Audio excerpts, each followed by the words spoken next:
Hello and welcome to Todd versus BBD. Today we're going to be playing a little bit of Modern. It's the day after the Pro Tour, and hey, one of us won, maybe.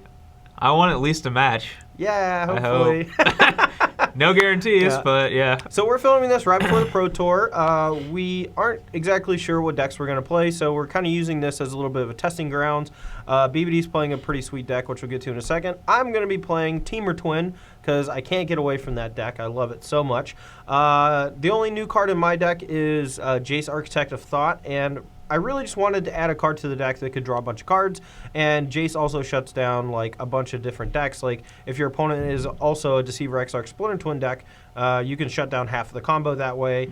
You can also just tick down and mini Factor Fiction and get ahead on the board like that. Since Team or Twin can play either like a tempo game or a combo game, being able to like draw cards is pretty good for both. So hopefully it works out and it actually ends up being good. But Brian, tell us a little bit about your deck. All right, I am playing a Jeskai deck based around Young Pyromancer and Monastery Mentor.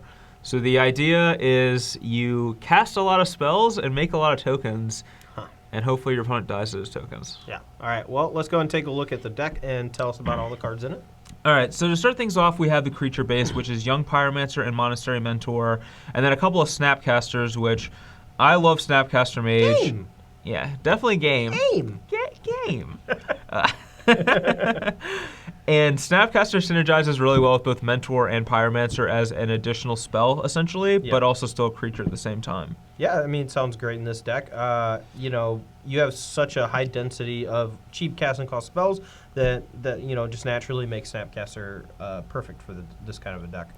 Past the creatures, we have a lot of basically cheap spells that we want to use to facilitate these two cards. Start with Gitaxian Probe's definitely a no-brainer.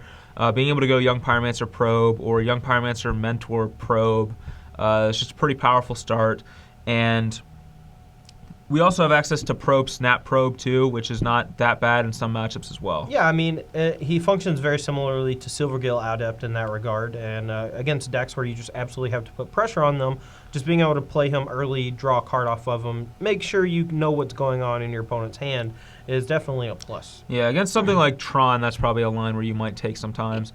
Serum Visions as well, just to dig us through our deck a little deeper, find some more spells, trigger our creatures. A bunch of removal, Path, Bolt, and Helix. I think there was a point in time where these decks never played Path or only played like one or two. But I think with Siege Rhino in the format, that time is gone. Yeah, I agree. And you're just on 4 paths at this point. Like, there's going to be a lot of Goyf and Rhino decks, and you want to have access to a removal spell that actually handles those creatures effectively. We're not playing anything like Tectonic Edge or any sort of mana denial, really. So them getting land off Path to Exile is really only going to be detrimental to our strategy if they can utilize that mana in a very aggressive way. Usually a Path to Exile on a Siege Rhino, they're already at 4 mana, they go up to 5. Like, they're not going to be able to do that much more with an extra mana at that point. Like, Rhino is usually one of the last cards from their hand they're casting anyway. Yeah. And then Bolt and Helix as well are just great all-around spells. I wanted to fit Electrolyze in the deck, and maybe there's room for a couple copies here and there, but I didn't end up putting them in this list. And then I have Leak and Cryptic Command as some protection/interaction spells for our creatures. I don't like Remand very much in Modern, but I do like Mana Leak a lot because I feel like a lot of times you get in situations where you're trying to Remand Lightning Bolts and things like that, and it just doesn't work out that well. But Mana Leak will actually hard counter a lot of important spells. And I just like the interaction of having access to Snapcaster Mana Leak. And then Cryptic Command is just a super powerful spell that's going to really give us the ability to do all of its modes are actually super relevant in this deck. Tapping down their creatures is pretty powerful when we can maybe Alpha Strike them back. Countering spells and bouncing and drawing are all obviously very powerful. All right, well, tell us a little bit about the mana base, because I feel like you have at least one doozy in there. We do. We have a Moorland Haunt, which I think that this card's actually underplayed in Modern, especially in a deck like this where we're going to be seeing a lot of cards and our opponents are going to be instantly killing our creatures if they possibly can. Being able to grind people out with Moorland Haunt is actually pretty relevant. And we also have some Celestial Colonnades as well. So, in games that go a little longer and a little grindier, we still have access to Colonnade and Whirling Haunt as ways to close the game out. Yep. The only thing I dislike, and I brought this up before the video with Brian, is the fact that this deck plays 24 lands. With so many cantrips, I feel like flooding could potentially be an issue, but if you want to play Celestial Colonnade, it is important that you play enough lands to be able to activate it. So if we were going to go down a shorter land route, you would probably want to trim on Celestial Colonnades or cut them all together, probably leaning towards something like Seachrome Coast to act as a dual land in that regard. Yeah, that's definitely a reasonable thing, and maybe cutting a land or two is also a way to fit in the electrolyzers that I wanted to play as well. Sure. All right, cool. Well, that is Jeskai Pyromancer from BBD. Let's go ahead and get to the match. And sideboard. Oh no. Oh no, I forgot the sideboard. Let's do that first. My view. All right, we are back for the sideboard and start things off with a little bit of gut shot action. Oh, it hurts so bad. Gut shot, obviously fantastic with both Pyromancer and Mentor as a free spell to trigger their abilities and also kill things like Inkmoth Nexus and other young Pyromancers and things of that kin. Yeah, I feel like, at least before the banning of Treasure Cruise and Dig Through Time, and even Birthing Pod, there was a high density of 1 toughness creatures. I'm not sure that's exactly going to be the case now. However, if you do end up playing against a deck that does have a bunch of 1 toughness creatures, Gutshot is going to be phenomenal. Absolutely. A couple of Vendilion clicks for some of the slower control/combo-y decks. Counterflux as well for those matchups. Stony Silence is pretty much just for affinity because... I hate that. I mean, it's great against Tron too. Yeah. It can shut down all of their, chromatic stars and things like that, as well as Oblivion Stone.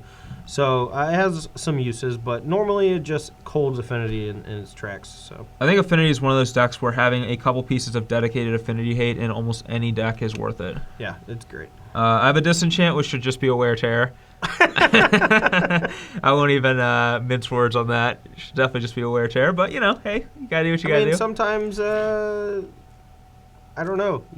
I can't think of a good reason. Sometimes you go Celestial Colonnade into Island Disenchant. Yeah, and you can't cast that Wear Tear. That's true. That's a thing. Yeah, it is. 2 Engineered Explosives, which may seem like a weird card in the sideboard, but I definitely respect the Boggle. Oh, yeah, 100%. I actually lost to Dave Helker in the Modern Premier IQ in Washington, D.C., playing for top 8, where he eventually won, and I was playing Teamer Twin, and normally I have 1 Engineered Explosives in my sideboard, and I just didn't play it. I forgot it at home. I was too lazy to go buy another one, and it turned around and bit me, so... Gotta have something to deal with the boggles. And it has uses in other matchups too, where it can kill like a variety of threats. So it's not straight dead in other matchups. Yeah, it seems great against Zoo or things like that, like decks with a bunch of cheap creatures. Timely Reinforcement's also great against Zoo, which could definitely make a resurgence or burn. And I like having access to some life gain in those matchups. Mm-hmm. And then Celestial Purge is Siege Rhino and Liliana. Game. It's also good against red creatures like Eidolon, so... Yep. No, it's got some good targets. I like it. Love it. Cool. One thing I want to say is I don't have it here, but I also think the Gifts sideboard option is something to consider as well. Yeah. So for those of you who don't play a lot of Modern, Gifts Ungiven is just an incredibly powerful card simply because it can go get Unbarrow Rights and a Giant Fatty, and you can put that Fatty into play. And whether that's Elish Norn against a creature-based deck or whether it's Iona against a combo deck, it can be a pretty powerful combination, and out of the sideboard it is fairly common in blue-white based decks that can go longer in the game, and that would be a reasonable sideboard plan for something like this since you don't really use your graveyard other than Snapcaster Mage. So. Yeah, and additionally, even something like Elish Norn would actually be really good with Monastery Mentor. Yeah, so. yeah, definitely. And Young Pyromancer. Yeah, yeah, and Snapcaster. All right, guys. Well, that's going to be all for Jeskai Pyromancer. For real now this time.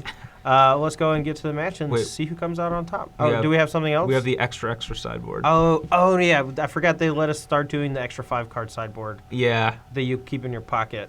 That no one knows about. Yeah, don't. You only use that sideboard when you're not in a feature match. Yeah. Yeah. Don't listen to that, but yeah. Stick around for the video.